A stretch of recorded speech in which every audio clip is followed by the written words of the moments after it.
This is In the Loop. I'm Christian Bryant. While most of us are trying to enjoy the summer, we can't forget that the pandemic is still here. So both sunscreen and masks are essential. In the US, things have gotten somewhat better since the beginning of the year. There are those constant reminders we're still in a pandemic though. You get a scare that you might have been exposed, masks might still be required in some places, and every once in a while, you see a new vaccine headline.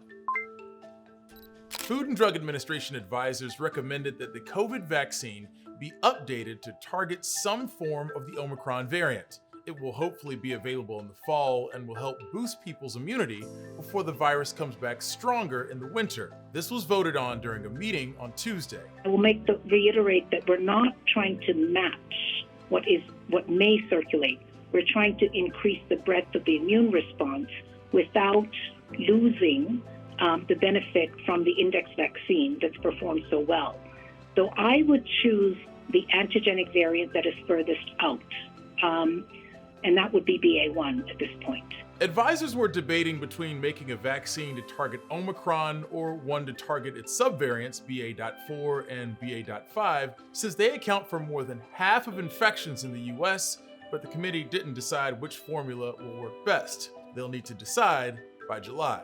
In order to pull either of these off, vaccine makers would have to step away from the longer human vaccine trials and try a faster process that involves more lab tests and animal trials. Even some of the most recent and quickest human trials took 5 months, but the virus is changing so quickly that the new vaccines are out of date before scientists even finish them.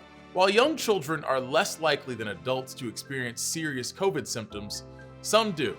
CDC data shows that for kids 6 months to 4 years old, there have been more than 20,000 hospitalizations. The good news for parents of kids that age, the CDC has approved Pfizer and Moderna vaccines for the youngest Americans last week. Even 2 years into the pandemic, we're still working to understand more about the effects of long COVID. A study published in The Lancet, a medical journal, shows that long COVID can impact even the youngest kids, including infants and toddlers. The study notes that any child can have symptoms that people with long COVID experience due to other health reasons. But out of the kids who did test positive for COVID, they were more likely to experience at least one symptom for 2 months or more than the kids who never tested positive for COVID.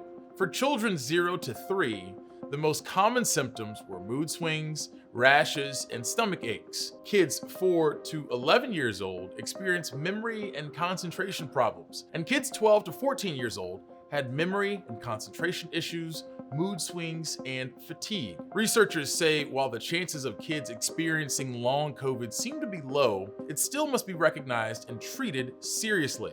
It's still unclear how many kids have it since there isn't enough research. Across age groups, British researchers found that the Omicron variant is less likely than Delta to lead to long COVID.